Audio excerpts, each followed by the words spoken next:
Good evening. Good evening. Welcome. My name is Youngmoo Kim.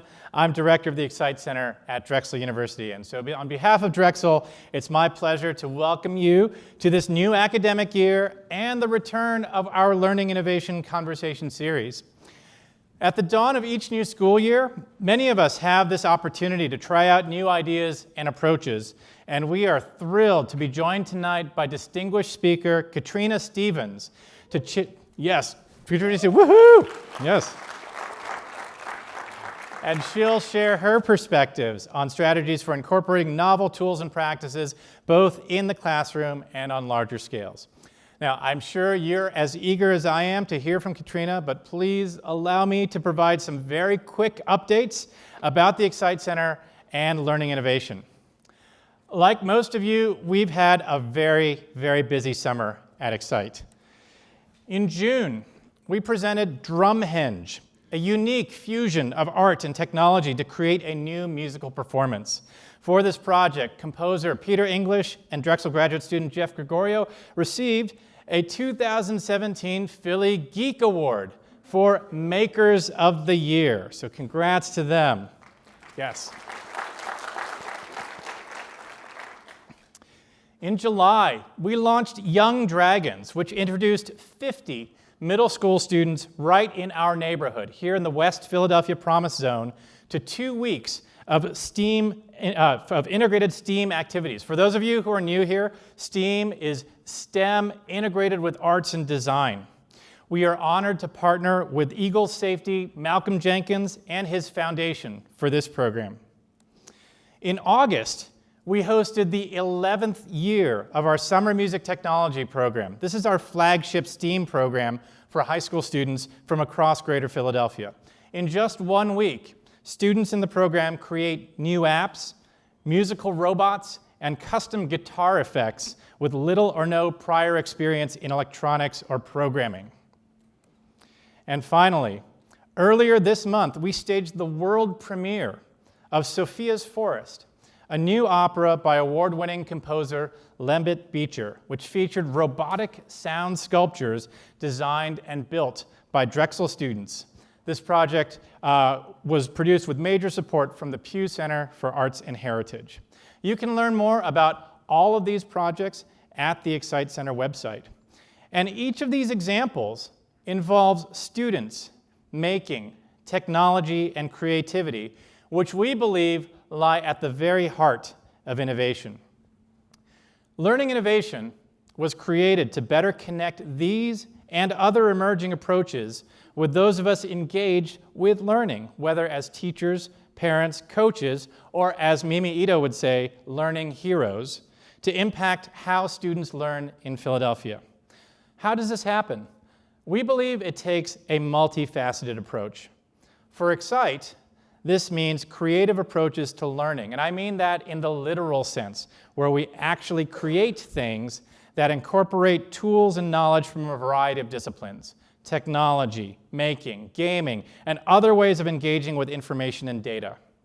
But there are many different approaches and perspectives that provide the inspiration for innovation and learning, and that's where this speaker series has been and comes from. We've hosted 3 innovators so far in this series and learned a tremendous amount from each of them. John Maida, who joined us back in January, spoke to us about the need to infuse learning with a transdisciplinary approach. Mimi Ito, in March, focused on the importance of mentorship and learning heroes as part of an overall supportive network for learning that helps elevate some students while all too often leaving other students without social capital behind. And Leah Beakley shared her experience as a maker and an entrepreneur, and how opportunities for learning can be stymied by preconceived notions about what is appropriate for students based on gender or economic background. If you weren't able to join us for any of those conversations, I encourage you to watch videos of those events, which are available at that URL, drexel.edu/learninginnovation. Each of these conversations is intended to plant seeds for what is possible so that we spur our own creativity right here in Philadelphia around new methods and practices. So I'm sure you're eager to know, where do we go from here? Well, we're starting with tonight, of course, with a presentation by Katrina Stevens. Now, after tonight's event, we have 2 upcoming conversations in October and November. On October 24th, we will welcome Dr. Christopher Emden, an associate professor in the Department of Mathematics, Science, and Technology at Teachers College, Columbia University. He also serves as Director of Science Education at the Center for Health Equity and Urban Science Education. He is the Associate Director of the Institute for Urban and Minority Teachers at Teachers College and the author of a New York Times bestseller that you may have heard of, which is titled For White Folks Who Teach in the Hood and the Rest of Y'all Too. He was a featured keynote speaker at the most recent South by Southwest EDU conference. Can't wait to hear his presentation in October. In November, we welcome, on November 28th, Dr. Melina Unkefer, Director of the Education Program at Neuroscape, the UCSF Neuroscience Center.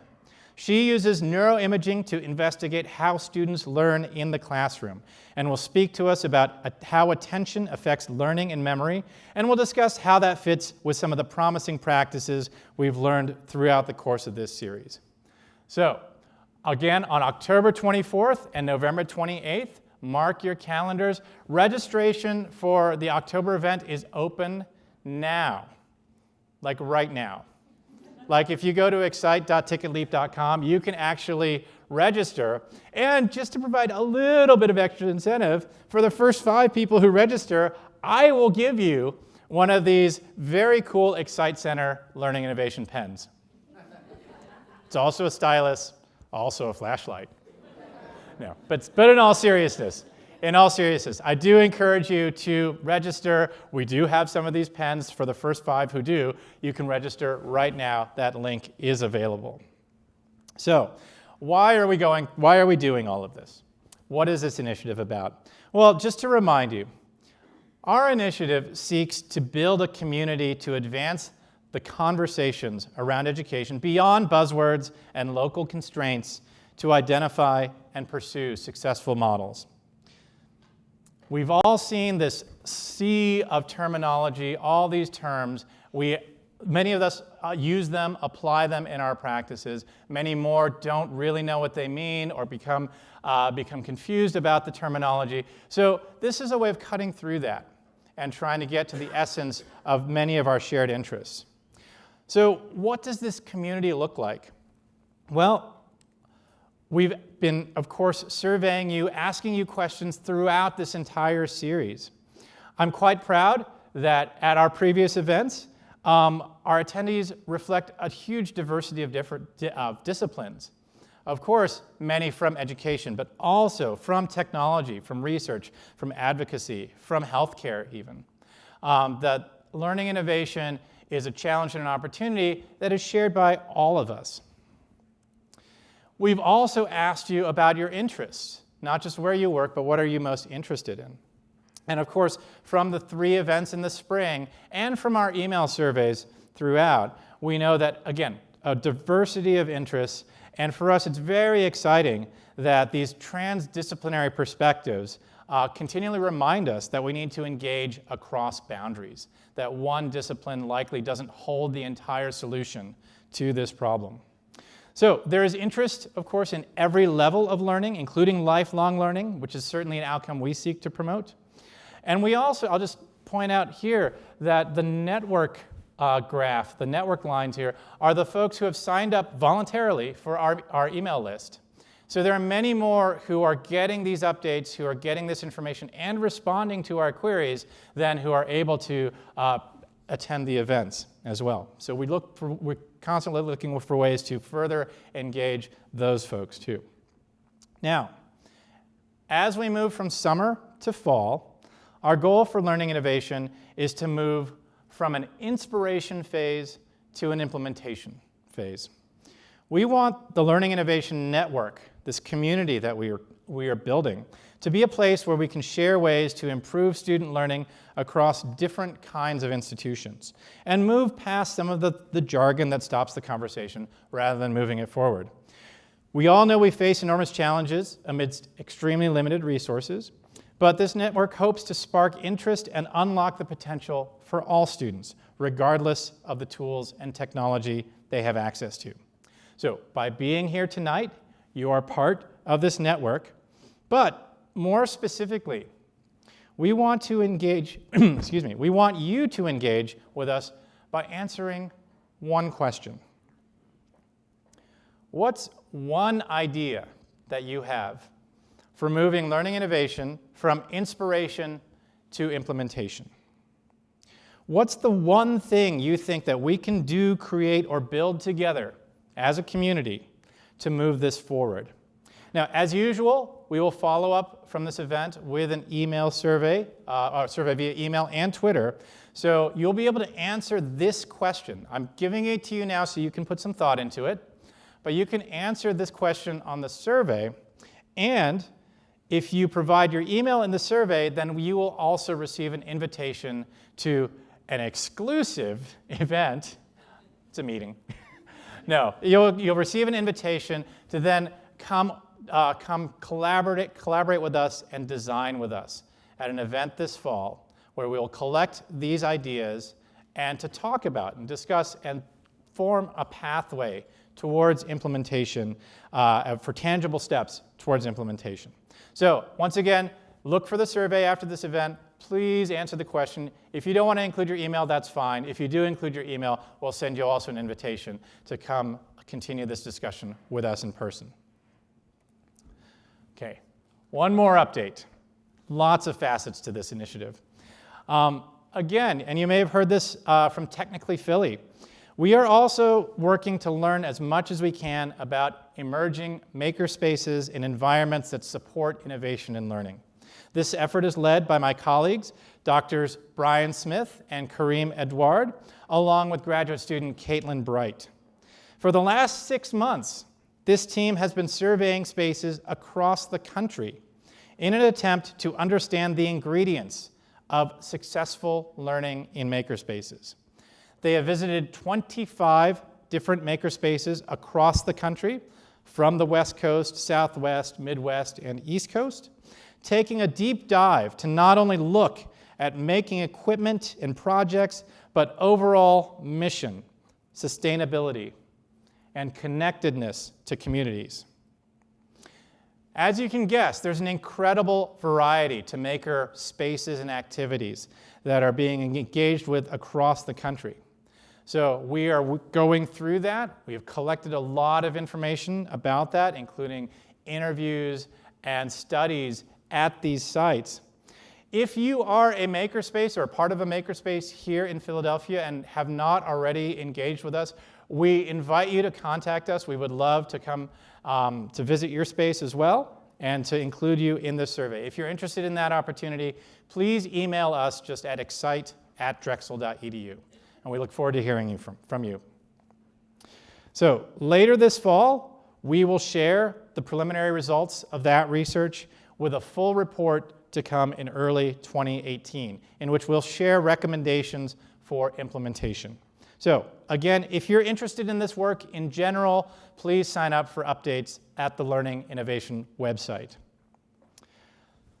Of course, there are many people I have to thank for their assistance in putting this event together.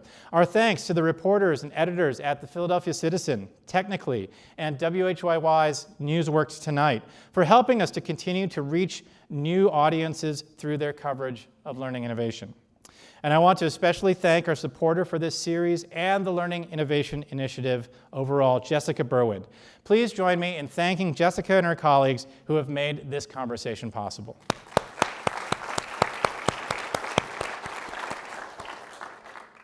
Okay, so now I know you're thinking, finally, let's get on with the show.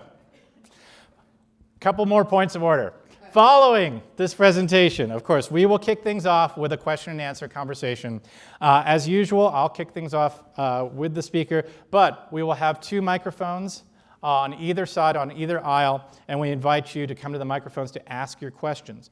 You can also tweet questions, as usual, to @ExciteCenter, but you can also text your questions to that number right there. And if you want to go ahead and send a test text right now, please feel free to do so. We'll give you the number again during the Q&A as well. But that number, you can text your questions, and I'll receive those. And then, of course, we hope you'll tweet about the event at #LearningInnovation. Following the presentation, please join us for a reception right afterwards in the lobby so that we can get to know each other a little better. And remember, you will get an email survey. Please fill it. That's how we know, that helps guide us in our initiative. And so we hope you'll take the time to fill that out. And of course, connect with us and get invited to the exclusive collaboration event. Okay, finally. I am thrilled to have joining us today our distinguished speaker. She is an innovator in education technology with over 20 years of experience as a teacher and administrator in Baltimore County schools, with a track record of building strong, forward-thinking education programs. She continues to be a key player in Baltimore's education technology ecosystem. From 2015 until January of this year, January 20th, I believe, she served as Deputy Director of the Office of Educational Technology in the United States Department of Education. As Deputy Director, she led the work for Rapid Cycle Tech Evaluations, Future Ready, EdTech Developer Outreach, and the Education Innovation Clusters.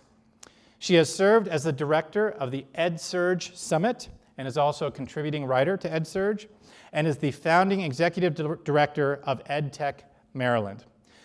She also has strong ties to Philadelphia, having lived here for 9 years and having received a master's in English literature from Temple University. She also, little known fact, this is trivia, she taught a course on business communications right here at Drexel. In her many roles, she has fostered collaboration among educators, edtech startups, researchers, and community leaders. Please join me in welcoming Katrina Stevens.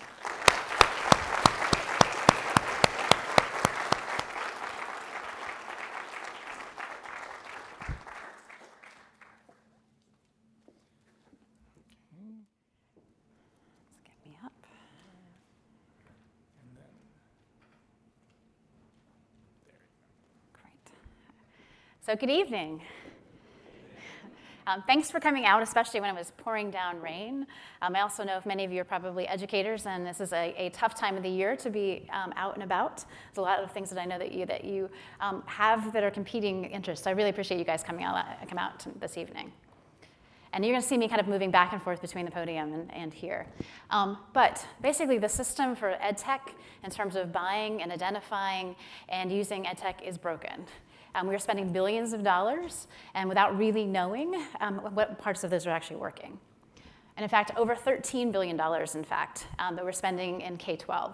And if we add higher ed to that, that's another $24 billion. So we're spending a lot of money, and we don't really know exactly whether or not that's making a real difference and in what ways. And given the circumstances right now with we don't assume that our budgets are going to get any bigger. The resources that teachers have in terms of time, those are not going to expand. So we need to be really thoughtful about how we're using the money and the resources that we have. So in the next 45 minutes, I'm really going to talk about how can we actually do this better? How can we create a system where we are better making decisions around EdTech? But before I do that, I want to know a little bit about you guys. So I'm going to ask a few questions. So we are going to, let's see if this works. Okay, so you want to pull out a smart device of some kind. And each of these questions, you're going to be sending them to Excite, and then to 22333. And so the first one, and for this question, you can answer more than one. A lot of you probably play multiple roles. And it should happen live, if all goes well. I see we have a researcher.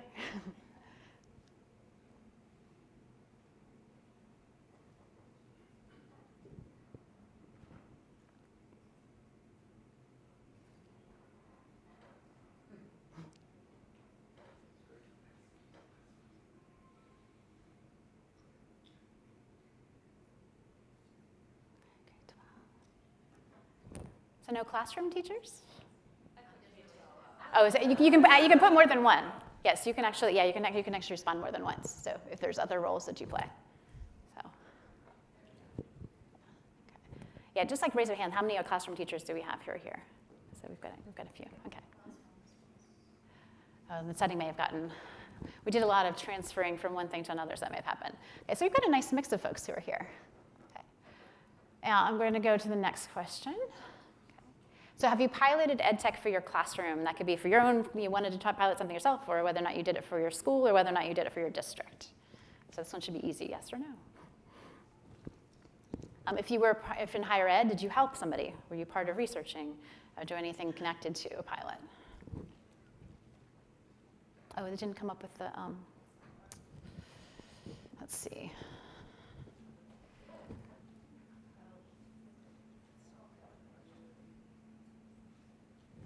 Go back. Well, and this is the reality of tech, right? So you always have a backup plan if things go wrong in your classroom. I even have slides I could pull up and do it by like having you raise your hand. So, okay. But it seems like a number of you have in fact piloted. Okay. Oops. Yeah, it's jumping ahead. Let's go. This one. Okay. All right. Okay. All right. Now that I know a little bit about you, we're going to take a little quiz. And you're going to be on your honor on this. You're going to put your answers in. So how many higher ed institutions are there in the US? I'll give you guys a minute to. Colleges and universities, it could be 2 years as well. 2 years would be included for this. That's a good question. There you go. People settled on. It's actually 7,000. So there are 7,000 in the US. Okay. Let's try another one. How many K-12 institutions are there? So your choices are 50,000, 100,000, 150, or 200,000.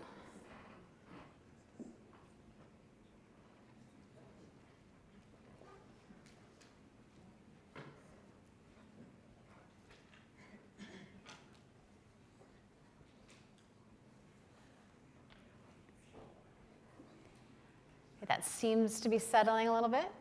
There are 100,000. So there are roughly 100,000. All right. One more question. Okay. In the past 2 years, how many schools have gained access to broadband?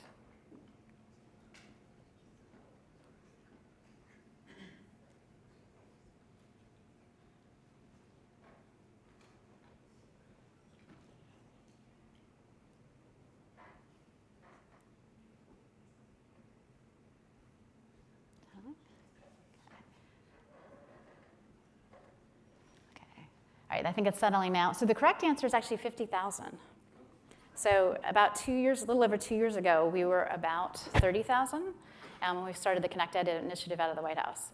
And the most recent survey, we've got about 83,000 schools who are now connected. So in the last 2 years, we had this huge shift in terms of access. And you want to think about this happening in like rural schools. So this is literally kind of all over the country and places that have never had it before. All right, so now I'm hoping you remember how you did on your quiz. Oh, sorry, I had one more question here. So this one, you should be able to answer multiple. If it doesn't, then this don't quite work. But what counts as evidence? Which of these different documents, different assets would count as evidence? Is it letting you do more than one?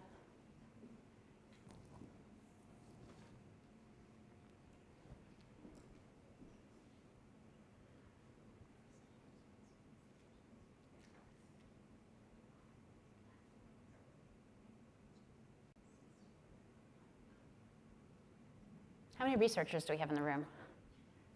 Quite a few. I could tell. Yep.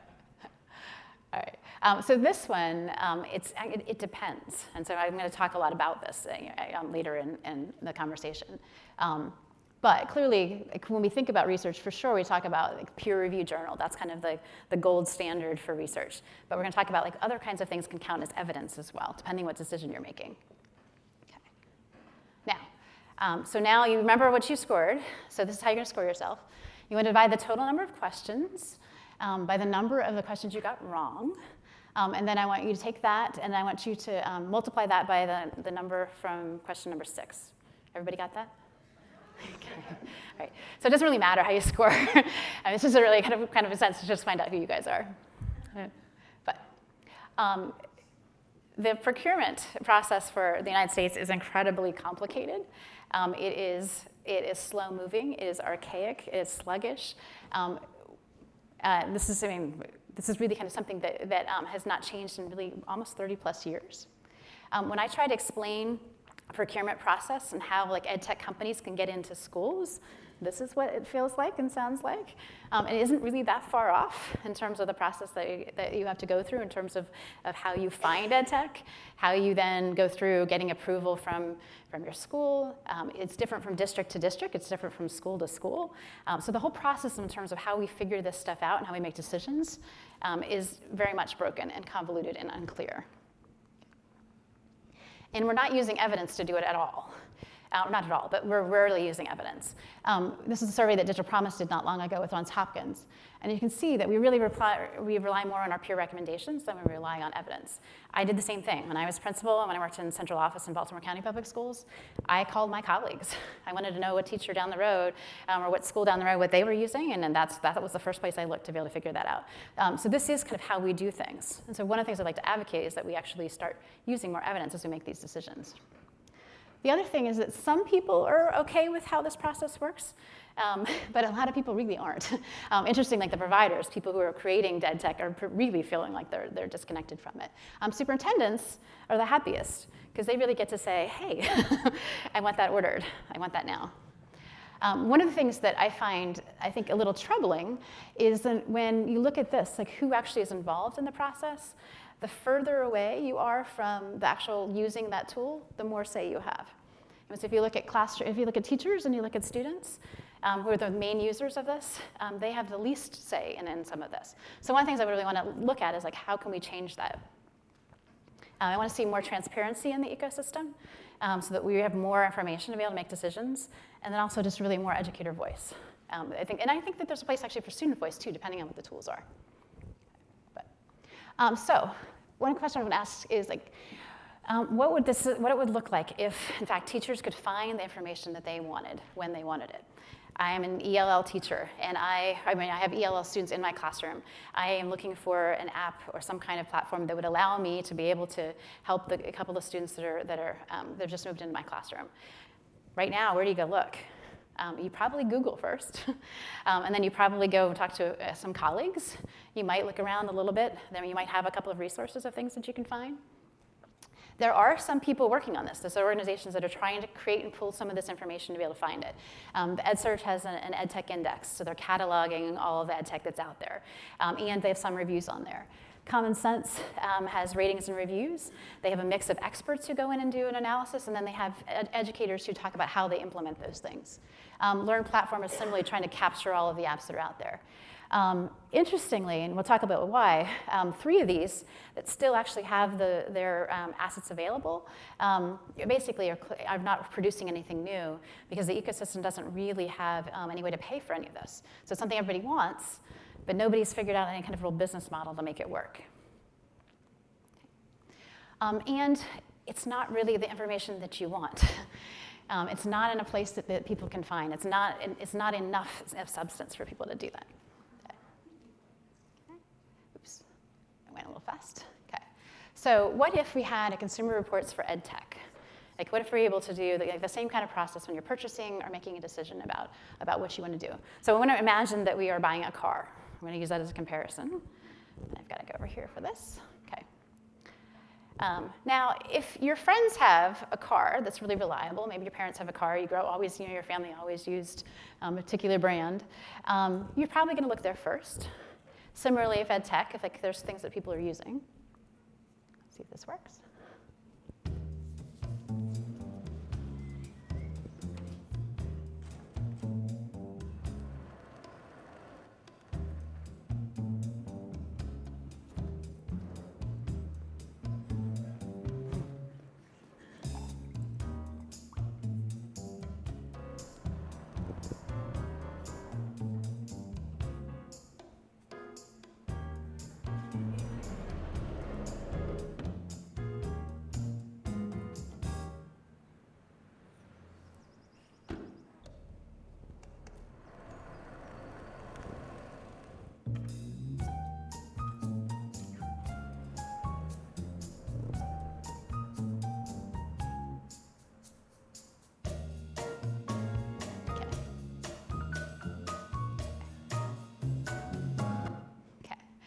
So there are reasons why you would want to like go check out something that someone else has.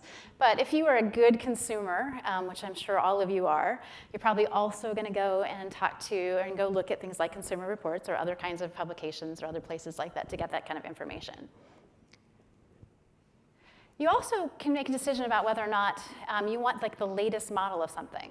If you get the latest model of a car that's been kind of rebuilt, then you know there might be some glitches. There could be some recalls. There might be some things that we don't know enough about. But you might have that. You might really like that new thing, and so you really want to actually try that. Or you can go with a model that's been around for a while. It's tried and true, and it's something that this is like the 6th version of this particular kind of car, and so you know exactly what you're expecting. Same thing for ed tech. There are some districts that have more of an appetite for risk or for novelty or innovation, and then others that really need to have something that's been around for a long time and they know exactly what it looks like. You also want to know what conditions that car was driven in. It matters to you a lot. So if you drive in the snow a lot on your way to work, you want to make sure that the car that you're buying actually works in the snow. If you are in hilly areas or places that dirt roads, similarly, you want to does the car work there? Did they test it out in those places? So similarly, you want to think about for buying and purchasing ed tech. You want it to, does it work in your scenario? If you've got kids who are struggling to read, then you're going to want a different tool than if in fact that's not what you're dealing with. So you want to have something that's been tested not just kind of like on the perfect environment. You want to make sure that's like literally in classrooms or in roads that are realistic. Okay? You also want to take it out for a test drive. You want to get a feel for it. What does it feel like? Does it drive? Does it fit the way you'd want to drive in the conditions you want to? You also, as you might have noticed, I'm not particularly tall. So when I go buy cars, there's a lot of cars I can't buy because I literally can't see over the steering wheel and reach the pedals at the same time. So I have to try it out. And similarly, like when you're buying a car, you want to get in there and figure it out. Same thing for ed tech. If you are getting something, it can be the perfect, amazing thing down the road. Like this teacher is doing this crazy things with her kids. But if it doesn't feel right to you, doesn't fit how you know, how you think about it, or fit your kids, then it's not going to be the right fit for you. So that would be the ideal, that we have this Consumer Reports ed tech ecosystem where we can go and you can find all this information, all of it's tailored exactly for exactly what a teacher or educator is looking for. But that's not really how it works now. Okay. This is the ideal. You want this self-driving car. It comes out perfect. It does exactly what you want it to do. Same thing for the ed tech tool. You're looking for an ed tech tool that comes out of the box. You just plug it in, you use it with your students, and suddenly magically they learn to read, or whatever other kind of skill that you're trying to get them to do.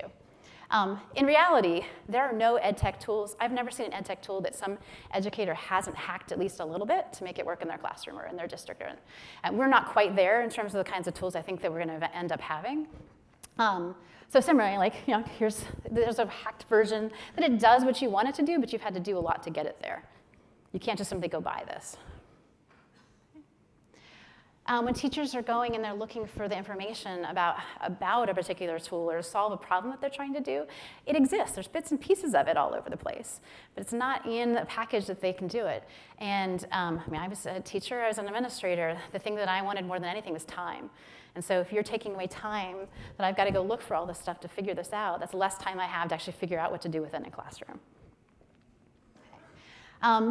Cars, you can go and get this little sticker on it. It's on every single car. You get all this information about it.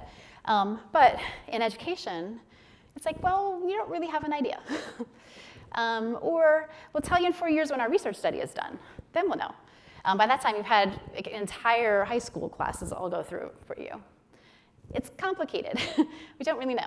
So the way the ecosystem is structured now, we're not getting enough information for educators to be able to make good decisions about what they're identifying for ed tech and how they're using that. If a process exists, it's more like the kind of kick the tires approach. It's like, well, why don't you try it for a week and see if your kids like it? That's often the process that we use. Okay.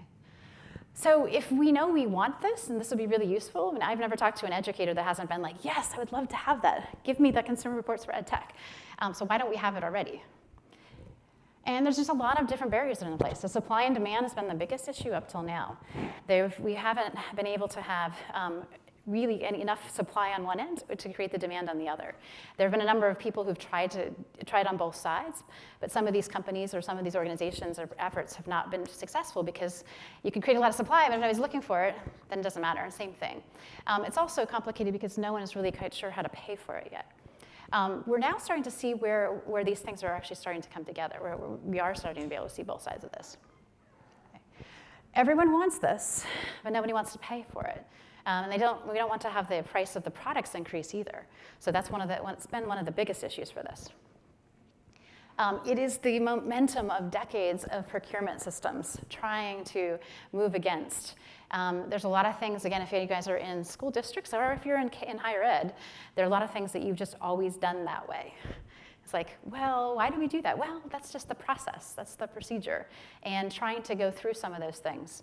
For procurement itself, a lot of those rules come from the state, and they are often rules that aren't for ed tech. It's for like buying school buses. And so again, you kind of have to hack it to work. I remember the first time we were, when I was in Baltimore County, there was a policy that you had to put out your textbook on a table in front of the board meeting for 30 days before the board meeting. And we were trying to figure out how to do it. Like we were trying to get this digital program. So we had iPads, which of course kept disappearing. It's like the early days. Like there was no way to do it. Like we were trying to follow the rules, but we couldn't quite figure it out. So there's a disconnect between how those structures are in place. Again, like just this stuff is just, and going back to this, like it's just slow, it's cumbersome, it's old, it's complicated. So it's like everyone kind of throws up their hands and like, well, that's just how it's done. I've also, like, talking to a lot of people over the last few years, everybody thinks that it's important to do, but everyone says it's somebody else's problem. They should be doing that. And everyone feels like they are also kind of misunderstood in that.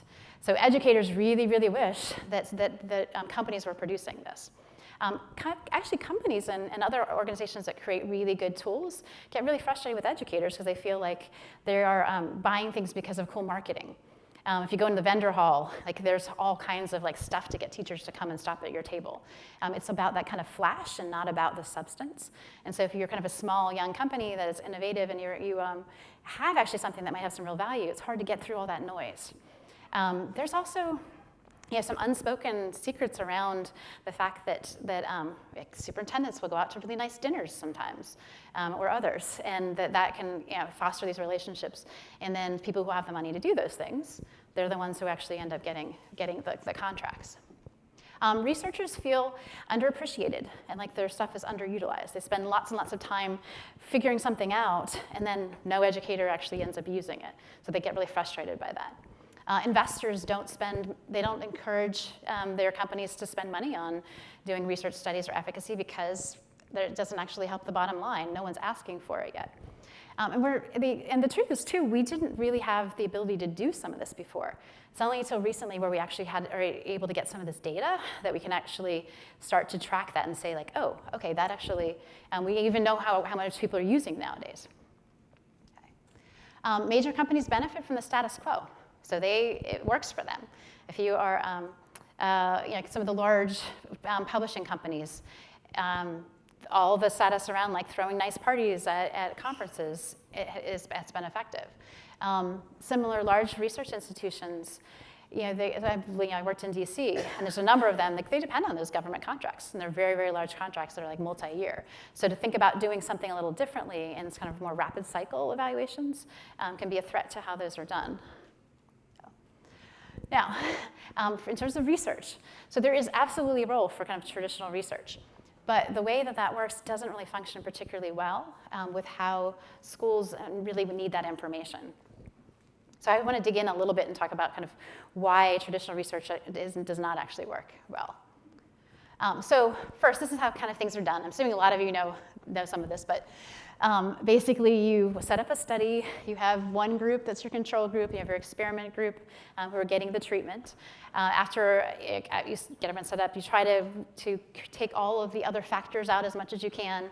A year or two after they've been using it, you test the two kids in the different sets, and if the kids do better than what they're using the app, then you attribute that to the app. So that's kind of how we do it right now.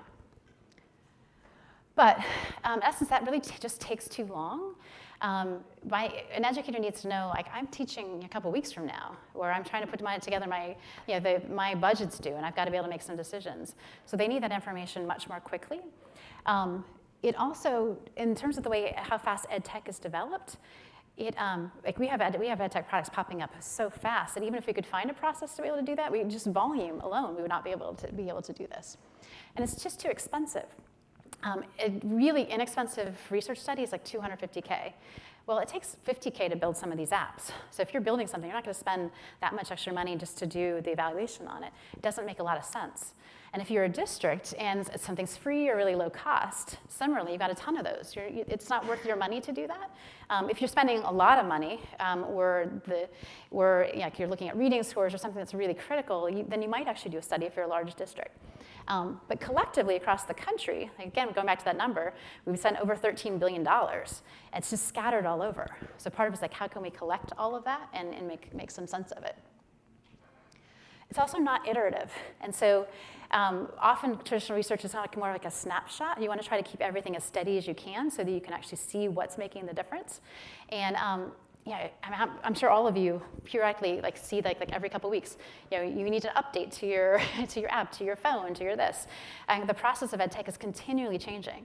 And so oftentimes you'll start with a study, and the tool that you have by the end of that study no longer makes any sense. It's no longer the same tool. With doing some work over at with IES, with the What Works Clearinghouse, all of the stuff that was kind of pre-Common Core suddenly was not even helpful anymore. And it took years for them to kind of be able to catch up and get there. So the pace of the way research is done is just, and the process doesn't quite match ed tech. And similarly, really it's serving a very different purpose. So traditional research is about a high confidence of certainty that there's a causal connection. You know for a fact that this caused this, and that's kind of the kind of classic RCT model. It's designed to give you that information. There are things we really want to know that about how students learn. So there's absolutely a place for it. But what educators really often want is they want to know, is it likely to help my kids? Like, here's who my students are, here's how I teach, here's kind of the paradigm of it. Is it a good shot? Is there a good chance that this will do it? They don't need causal connection. They just want to have a good, yeah, it probably will work. Or it's not going to work with my students. So. And then context is incredibly important. When we talk about what works, and I'm going to talk about in a second, it's really like what works for whom in what context. It matters a great deal. And going back to your car, it can be great if it works all the time, except when it rains. Then if you live in a place like Seattle, you maybe don't want that car. So it's like thinking similar in classrooms. If it doesn't really work well with ELL students, it's not the tool for you. If it doesn't work well in rural communities, or if it's designed for a place that's project-based learning. So it's really we need to be capturing this. There are tools that work really well for young new teachers or really experienced teachers, and we have no way we are not tracking that information right now. Okay. I mean, one size does not fit all. It doesn't fit all students, it doesn't fit all schools, it does not fit all teachers. And if we're trying to go for the one size fits all ed tech store, it just doesn't exist. So I really kind of want to dive in now in terms of finding out what works and with whom and with what context.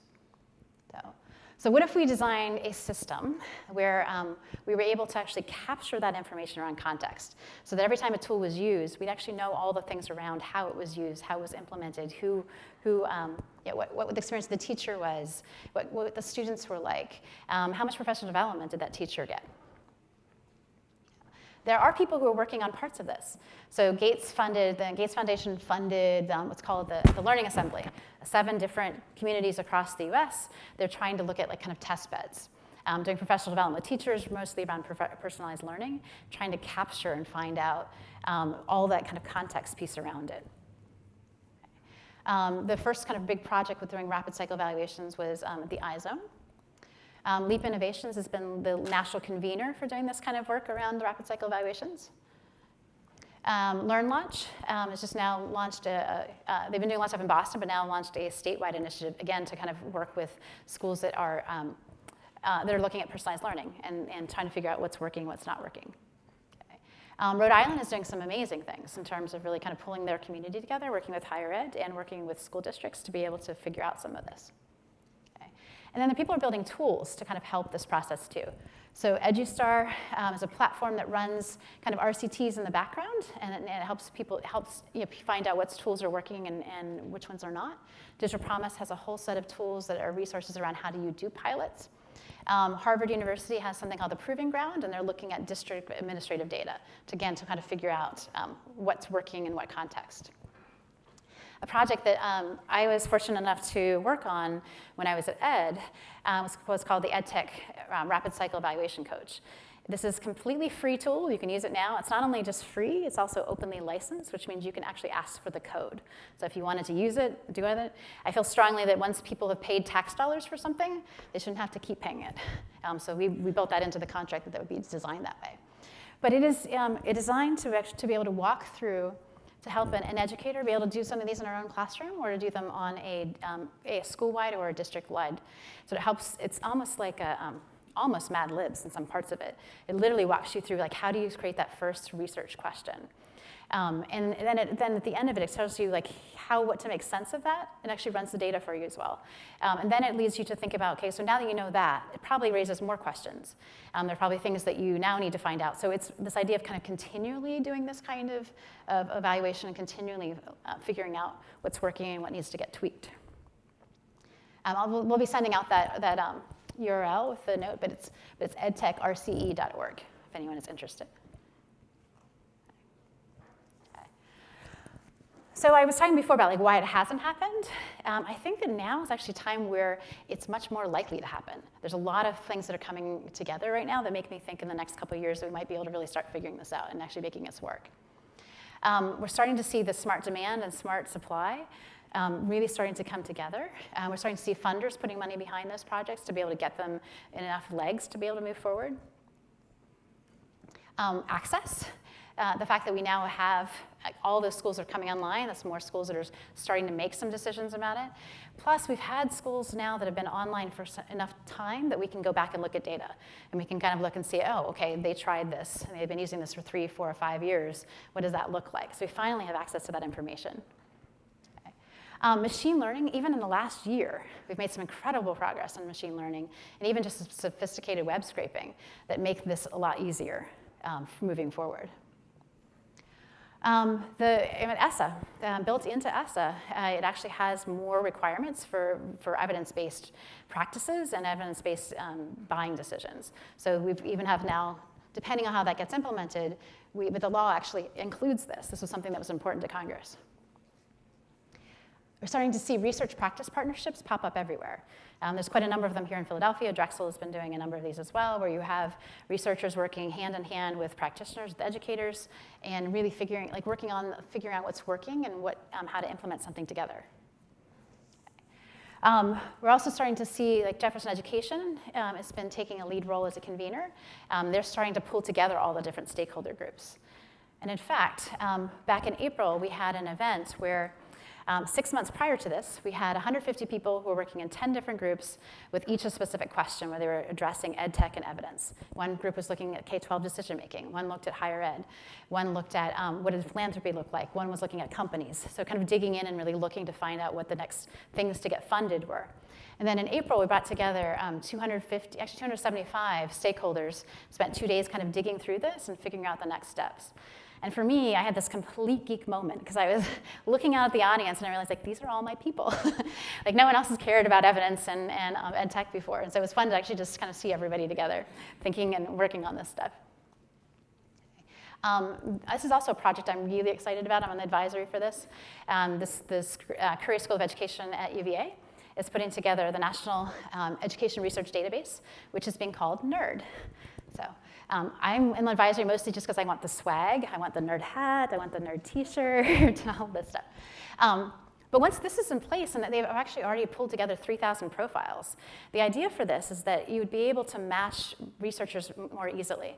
So you'd be able to, so if a school wants somebody who's already done a Wetworks clearinghouse, they can find somebody. If they want a research student, PhD candidate who's looking for something local, if they want somebody who really understands project-based learning, to be able to do that kind of matching.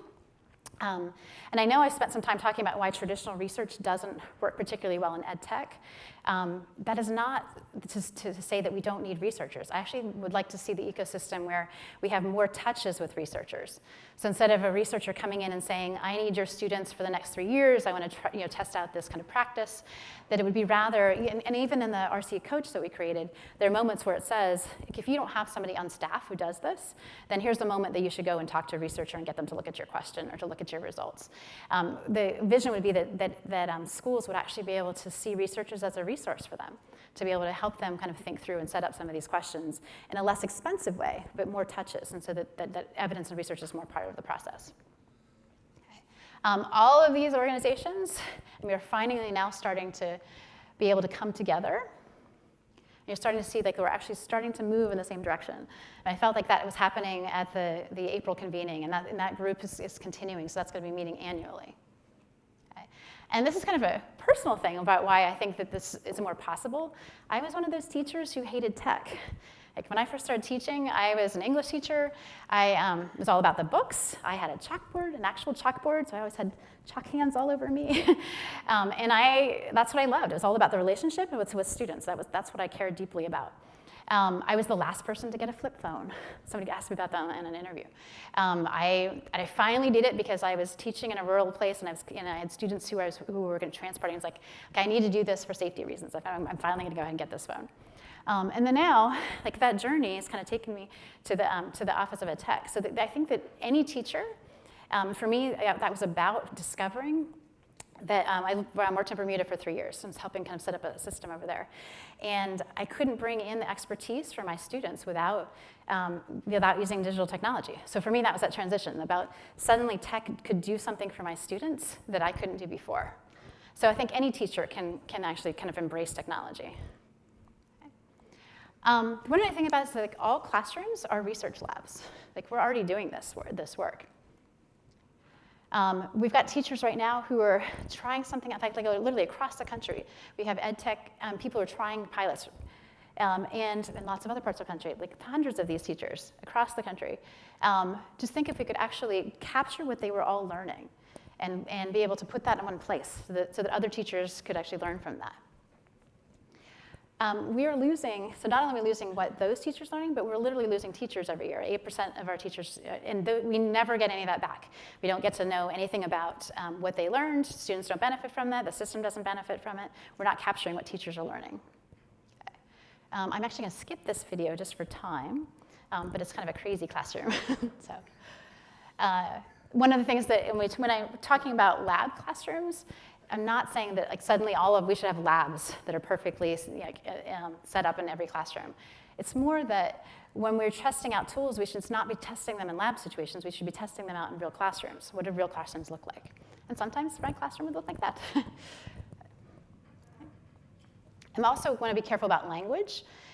When we talk about doing things like I intervened when we were doing the rapid cycle evaluation project when they were first setting up a pilot. The letter that they were sending home to the parents included quasi-experimental, testbed, and experiment. I was like, we're not going to send that to parents. Like, they're not going to understand what we're talking about. So you have to be careful of the language that you're using. But we are actually doing these kinds of experiments every single day in our classrooms. I did this with my students once, where I wanted them to actually learn what kind of vocabulary tricks worked for them, what techniques. So 1 week we did flashcards. The next one we did these kind of elaborate flashcards. We even tried peppermint, because that's supposed to help with memory. By the end of that quarter, my students each could actually articulate and say, these are the combos that help me learn vocabulary better. So we're experimenting every day as a teacher. I would try something. I would have a hypothesis that if I taught something this way, this is what would happen. Some of my students I wouldn't work with, and so I would try something else and try something else. Teachers do this every single day, and that is that kind of experimental mindset. The next time I taught that, I would incorporate all the things that I learned, and I would do that in the first time around.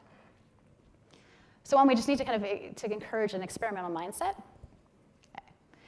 And Freddie, what can we do to harness the expertise of real teachers and educators across the country? Let me do this. One idea that came out actually out of the symposium was paying teachers or paying people to write down what they're doing, like as they're writing pilots, and then giving them an additional stipend in the summer to be able to write that up. it actually, in the large scale, is not that expensive to do, but it actually values teachers' time, which I think is really important to do. But we could actually end up having hundreds or even thousands of these and really be able to have actual experts, which are the teachers, giving this information. Evidence should match the need and purpose. We don't need, like you do not need, if you are getting an app that you're going to use in 1 or 2 classrooms or class periods, having a colleague tell you that they tried it and it worked is enough evidence for you to actually try that yourself. But if you're rolling out a reading program for an entire district, then you're going to want to look for a lot more evidence. Sometimes you really just want to know, should I try it or not try it? Like you don't need to read the whole study that says like, it's a 0.2% chance of this and not quite sure when to do it. So we need to put this all in language that educators actually understand. S as an opportunity. I mean, again, it lists all of this. We have the 4 different levels of evidence, so that's a place that we can use as we're thinking about this. And I'm actually going to skip this part, but companies basically should also be producing, depending on their level of where are their development. We have expectations for them. Learning science, if you're just starting, doing user research as you start developing, and then at a later stage, that's when you want to start doing evaluation and implementation research. So here's what I think we need to do to do it. So define best practices, promote continuous evaluation improvement, agree on common standards, make evidence-based practice a common for school leadership. If you're not training leaders, then we need to do this. Foster an experimental mindset, continue with evidence, harvesting the collective power and expertise of all educators, and then moving beyond what works to what works in what context. Okay. For me, this is all about equity. I mean, if we are not thinking and rolling this out in a way that we are making sure that what we're doing with EdTech is providing more opportunities, then we're doing a disservice. I'm going to skip this talk. Okay. So here's my challenge to you. I'll leave you with this. So I want you to, if you accept the challenge, to test something out in your classroom in the next couple weeks. And by that I mean try something, just measure it, however you want to measure it, reflect on it, and then share it with somebody. I'd love to hear about if you do any of that. You can get to me, katrinadstevens@gmail.com or at katrinastevens1.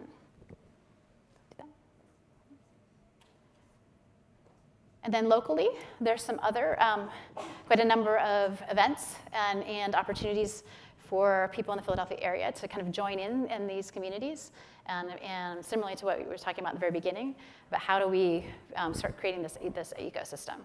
I'm actually excited for Philadelphia. Philadelphia has a lot of the components to really make a tight ecosystem.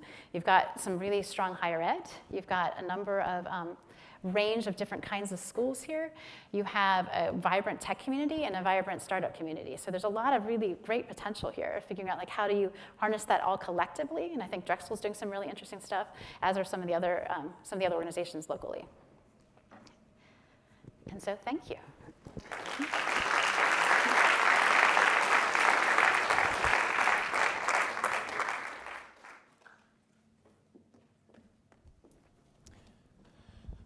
Okay, we're going to put the slide up with the ways to text and tweet your questions at us.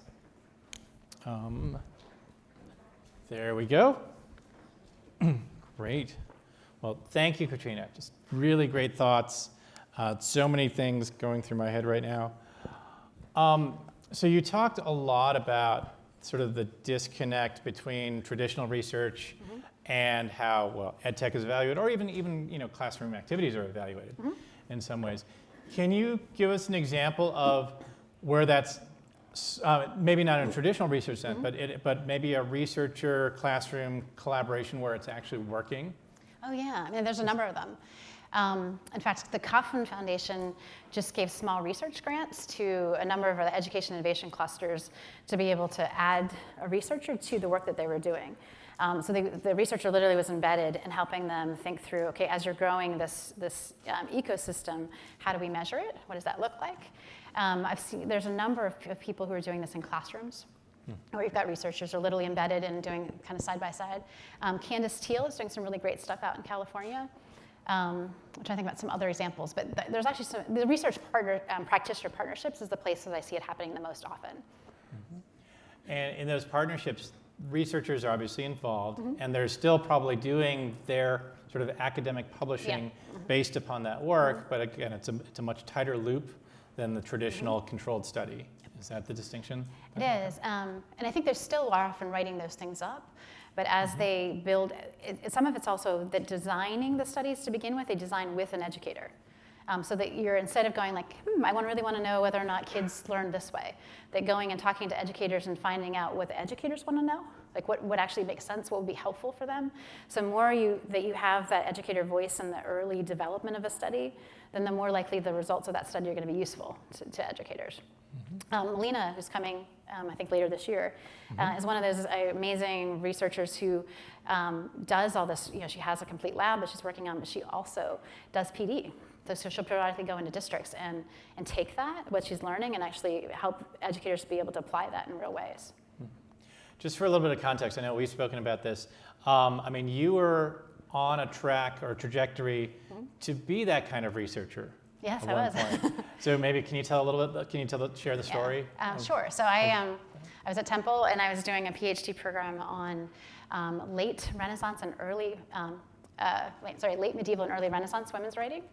And so I loved it, actually. I really enjoyed doing the work. But I got pulled into a local school, actually in North Philly, and realized that I felt like, as much as it was intellectually really interesting, that the work was not actually going to change the world in any real way.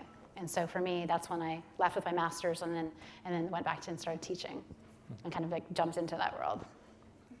Great. Okay, so we do have 2 microphones set up there. You are welcome, if you have a question, to use a microphone. You are also welcome to tweet a question to @ExciteCenter or to text a question to 484-588-415. I feel like we're running a telethon or something. But you can text it to that question, and a lot of times we get some really, really great questions from there.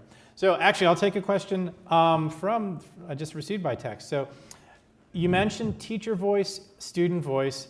How about parent voice? Do you know of ed tech examples that incorporate parent voice? Yeah, those are great. So I think parents actually are important in that, particularly given depending on what the ed tech is. There's out in Chula, I think it is, Chula Vista, out in California. It's near San Diego. They had a very high ELL population. And they, how very high? ELL, so English language learners. Yep. They also had a huge disconnect between, they had kind of high poverty parts of their district and parts that were affluent. And they realized that they were getting interactions with the parents who were more affluent and not getting any interactions with the lower poverty. So they went to the community. They actually went and talked to parents and found out how would you better want to communicate and what were you interested in. And the parents helped design the app. And one of the things I thought was really interesting, the thing that they really wanted to know is the lunch. So apparently, the kids would take lunch money in, but it would not end up there, and so they would get these bills at the end of the month, and they wanted to be able to track it. But the fact that they cared about, the school was like, oh, and they designed that, suddenly those parents felt like they were listened to, and they participated more in those. And then as they started doing a one-to-one rollout, the parents actually did training with the schools. So I think that there are places where parents could actually be heavily involved. And I mean, that's a fantastic example. How common do you think that? I mean, is that an outlier, or do you think that's actually becoming? I think it's more of an outlier. I mean, I think parents tend to be more active PTAs. They'll kind of be like, why don't our kids have this kind of tech? They're often PTAs that are raising money for tech. So that's the place I see it the most. I think that some of the missteps that happened with Common Core, for instance, if we had helped parents understand what that was. I think one of the biggest things was that parents couldn't help their elementary kids with math. And so if you can't do that, then parents feel like, okay, this whole thing is, I'm going to kind of just dismiss that all. But if we had figured out a way to help parents teach their kids math in that new method, I actually think we would have had a lot more buy-in. So I think there are places that we should be bringing parents in, rather than just kind of the fundraising side of things. Okay. I'm going to go there in just a sec, but really quick, because you mentioned Common Core. Most people don't think of tech and Common Core as all that aligned. Can you just maybe briefly state your thoughts on? So I wouldn't necessarily say that they're aligned, but they're not misaligned. So tech is a tool. It's not good or bad in and of itself. It's really around how can that tech actually promote practices. So there are parts of the Common Core, like for instance, critical thinking. There are other standards in the Common Core around kids being able to present and to create, and there's some media standards. So there are parts of it that actually literally, like tech can help students be able to do those things better. Great. Great. So we have some people lined up. How about over there? Yes, Hi. we have a question. Hi. First of all, thank you for a great presentation. I really enjoyed it. So I have a question from the perspective of investors and entrepreneurs.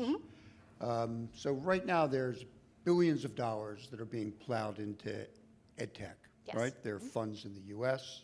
Many of them are quite large funds. The UK, Europe, Asia's just generated a significant number of funds. And so it seems to me that part of the solution here is going to be related to the cycle of investment and business development and product development, right? And I was interested that one of your slides talked about different levels or different types of evidence as it related to different stages of a company, different stages of investment, so which I thought was terrific. So could you speak a little bit about how in any of the things that you see going on out there, how the kind of interests of investors and entrepreneurs are being aligned with the interests of trying to find the best evidence for impact and educational outcomes? Because it seems to me at that point of alignment is where the big shift happens. And I don't think that's really going to happen until market forces shift, because it's most people who are investing generally are doing that for you want a return on your investment, and until people are starting to ask, like schools in particular, until schools are asking for more evidence, then you're not going to see a lot of investors doing that. Now there are some outliers in that, like Rethink Education. Matt Greenfield cares deeply about this. We've got Kapor Capital also cares deeply about it. So there are people who are really heavily been in ed tech really from the beginning, because they're thinking about the double bottom line. But in terms of, we are starting to see it. One of the things that we did, the first project I did when I went to ed was creating the EdTech Developers Guide. And then we did a 18 city tour around the country, working with developers and entrepreneurs to help them understand schools. Like, here's what you need to do to get something in. Like, here's some privacy stuff you have to understand. So part of it was just a general education around that. We have started doing, so that we had investors, for instance, at that convening in April, who were interested in trying to figure out, and they also trying to figure out what stage. Because what I don't want to see happen is that suddenly school boards everywhere demand that you have strong and moderate evidence, and that's actually not what the law says. The law says that, in fact, for the ed tech funds, most of those are going to fall into rationale. Rationale means you have some learning science behind, some theory why you think that this will work. And then promising is the next one. Most ed tech falls in those. So I want to make sure we don't go so far that suddenly we're demanding evidence that just doesn't exist or isn't appropriate. And I think that's helping companies, and then I have done workshops with and there are people also that are funding like Emerson Collective, or you've got CZI and some of these other Chan Zuckerberg initiatives, these more nonprofit organizations that are supporting some of this work in terms of helping them be able to, some of this we need to have some nonprofit funds that are going in to support this and helping companies figure out, okay, what point should you go get a study? When do you do a white paper for yourself? When do you go hire a researcher? Because too soon it doesn't make any sense because the tool's going to keep changing. Great, thank you. Hey, this fellow's been patiently waiting. After listening to your presentation, I kind of got really curious about something. You mentioned that a lot of the resources are freely available, but how available are they really? Because, for example, from a researcher's point of view, if they wanted to make a study, for example, of a state or of a city or the entire nation even, they would take a lot of schools and they would look at the grades and they would look at the schools that are doing better, and then they would look at the factors that are making the school better. But how difficult is it for a researcher or just for somebody who is not necessarily involved with the school district and or with any large institutions to just go in and do that? And is it possible to make it more Yeah. available if it's not? So I think it's actually really hard. So it's hard for companies to get into schools, and it's hard for researchers to get into schools without some relationship. The places that I've seen it the most, and that's the Education Innovation Cluster work we did, are places where there's usually some nonprofit entity that serves as kind of the mediator and helps bridge those. Because all that's really about trust. Like you've got to be able, there's so much going on a school side. You don't have time to like entertain everybody who wants to kind of come in and use your school or have access to you. So you want to have that kind of broker that's saying like, this guy's legit, like this company, this organization, this person. And that goes a long way in terms of being able to get into schools. But I do think we need to have more of those ecosystems. I think that Philadelphia is ripe to be able to have that kind of ecosystem built out. All right. Thank you. I think we have another question there.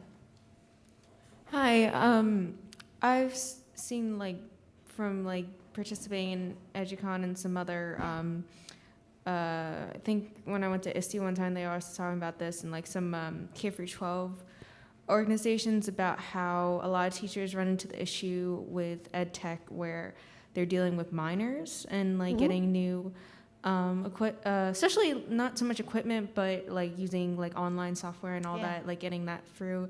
And I was just wondering if you had any experience with that and how much it holds up, with all this time that it takes to implement this stuff. Mm-hmm. So all real stuff. I mean, that's so P-Tech is a website that actually talks through all the different laws in terms, because there's laws for kids who are under 13, different set of laws that kind of step in terms of, so there's privacy issues as an addition to, theoretically you're not supposed to be on Facebook if you're under 13. Based on the law, but that's not, kids figured out how to create another account to do those. So one of that's just really having a lot of education in terms of digital citizenship and really being able to help educators know when they can use which kinds of things. A lot of the work we did on the EdTech Developers Guide was actually around working on the people who did creating the tools and helping them understand those laws and those rules so that they were not, because they would have some great idea that gets pitched to me, but you literally legally can't do that in a school. Where they would do a business model and we're going to sell advertising. You can't, by law, you can't have advertising in a school product. So it's it's also trying to help have more communication across those different groups to be able to do that. The other thing I've often worked with developers too on is that they can't just build something on the newest, the newest Chrome that's come out, a browser that's come out. There are people that are still on Internet Explorer. They've got to actually go into real schools, and I've sent them. I've literally sent developers, and you got to go sit and watch. It may seem like it only takes a minute to load, but if that's 30 kids in a classroom, and elementary kids, and it's taken a minute to load, you've lost them, and they're never going to use that tool. So there are some realities of that I think trying to get those two groups to talk more to each other and actually really see what that looks like. Thank you. Thanks. I think we have one question over there. Yes, so excited about your focus on evidence. It's really heartening, and I'm so thrilled to see that that's the focus of what you're doing. I'm wondering though, what kind of evidence do we have about the costs that children incur through all of this experimentation? Mm-hmm. Your example about taking that language out of the flyer that goes home Right. really brings it home. So parents are worried about the costs of experimentation on their child. But is there a way, or maybe you guys are already doing this, tracking costs, to children of all this kind of, and I know I'm not coming at this from a hostile, I want to do ed tech, I've been investing in it, I'm learning, I'm trying to do it, but I've become more and more concerned actually about that. I talk about it as no, it's actually a really good question. I talk about it in terms of guardrails, that if you're going to be setting up pilots with kids, that there's some guardrails put around it. It's not the same as doing a consumer product. And what's interesting is one of the reasons that schools don't want to do RCTs, random controlled trials, is because they assume that the treatment, whatever that app is actually going to benefit. So there's already a bias, and I actually want to say in fact, it might not. There are times when it doesn't work. But figuring out how do we allow schools kids to still benefit. So say something doesn't work very well, when do you cut it off? Build that into it in the early part, that if something really isn't. And being really careful with our more fragile populations. They shouldn't be the kids that we try something for the first times. And some of those places can be out of school spaces. So if you're early creating an ed tech tool, try it at after school programs and other environments that don't have quite the same high stakes. So that's one way to kind of think about it. The other part is that kind of what I was talking about before, we literally are experimenting every day. We just don't think about it that way. Like I was trying things differently in my classroom, I was trying things in my district. Everybody's doing that across the country.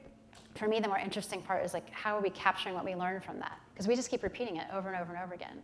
The next year, we're gonna have all that same sets of teachers across the country who are gonna start doing the same pilots that just happened this year, and we didn't learn anything from any of that. So actually, I'll follow up on that because I think part of it comes from a place of, there's so much transformation in consumer tech, right? And we see that, and they're the people who think, oh, why isn't it changing faster? Right. Or then, oh my God, things are changing so fast, well, can we slow it down as well? But ed tech doesn't seem to be following the same track as consumer tech. Not at all. And so can you talk maybe just a little bit about trying to align, whether it's incentives or needs or challenges, so that we can benefit a little more from the consumer tech advances that are happening? Yeah, if I understand what you're asking. So how are we able to take the kind of like, so for instance, there's a lean startup method that's like we build a minimally viable product. How do we use that and to learn what we learned from this? Like how do you use that in the classroom? And so one of the things is again is like working with teachers to help them think about that experimental mindset and what they're doing. But I think that there are, so for instance, we made some, gamification is a good one to think about. Like there's some real advances that have been made in terms of what games look like. If you can take some of that technology and do what I call like stealth assessment, so kids are playing a game and don't even realize that they're learning something or they're being tested on something, like those are ways that you can kind of transfer and translate that work over. But it's not actually easy, and you can't, one of the things that's frustrating for developers is that if they fix something, they want to roll it out right away.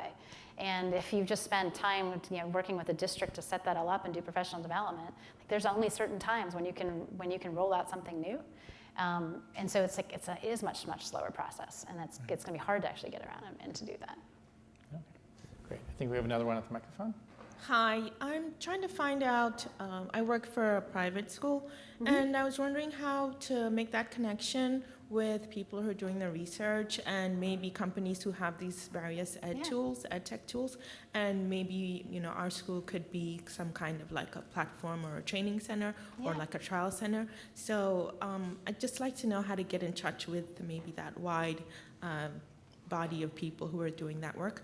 And then also, I would also like if you could make a comment on the usefulness of all this technology in the classroom, because being in the classroom, well, I don't teach, but I'm an administrator, and I see a lot of issues with tech in the classroom where we're not focusing on basic skills, and we're leaving a lot of that behind, and so many kids are rushing to tech and technology and how to write short, ways to write. Writing skills are deteriorating, reading skills are deteriorating, and I believe a lot of that has to do with maybe too much access to technology and too much access to a lot of fast tools and not enough stress and maybe focus on basic skills.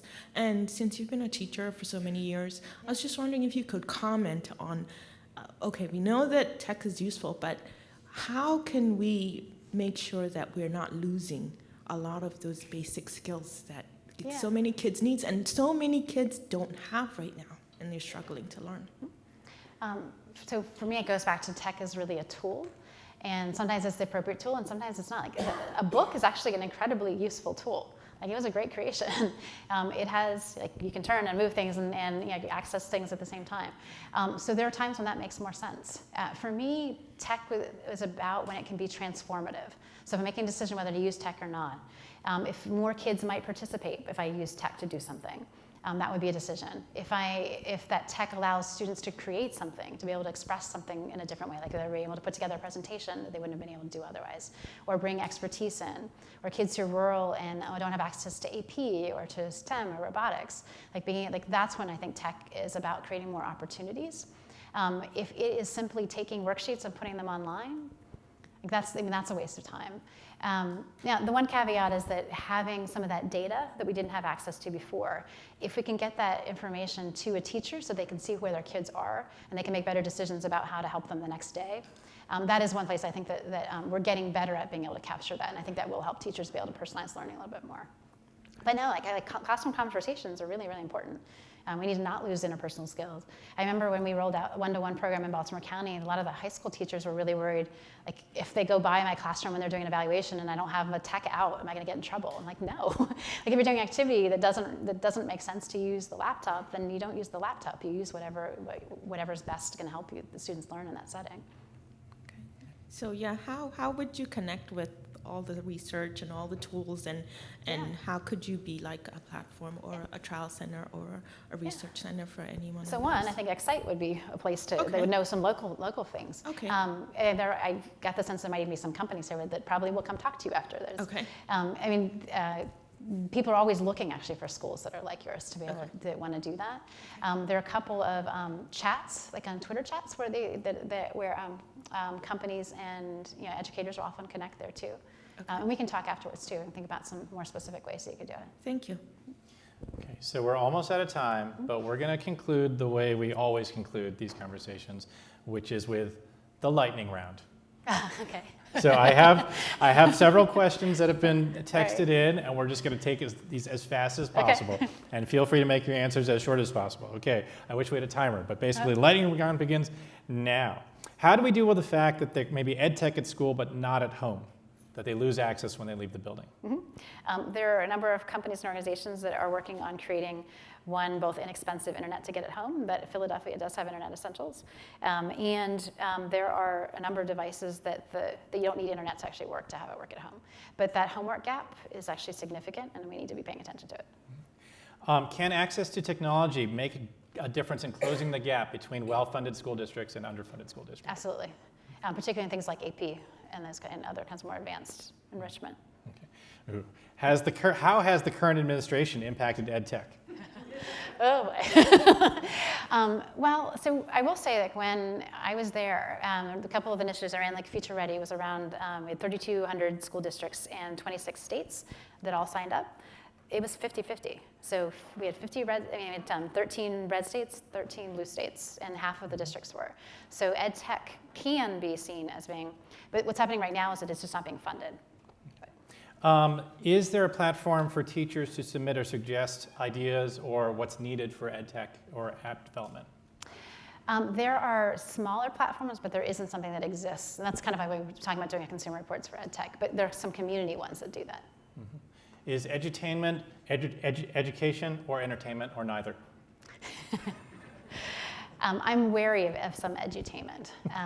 I'm worried about the gamification because we lose the kind of intrinsic sense that you get from learning. So for me, there's a difference between using games to learn and using it as rewards. How do we push back against ed tech hype? Because we encounter that so often. I think being really clear about really pushing companies to be clear about what it is the product does and what it doesn't do, and actually asking for the evidence for it. If you had one wish for a large tech company, an Amazon, a Google, what would it be? Involving education. Yeah. That they take what they do so well in their own field and figure out how that actually could help schools work better, more effectively. All right. What is the worst ed tech system or pitch that you've experienced? I've gotten a lot. So, well, any of them that are pitched designed to remove a teacher or replace a teacher, I dismiss out of hand. So. Okay, I'll end with one more, which is you have a lot of experience in Washington. What is your craziest Washington or Department of Ed story?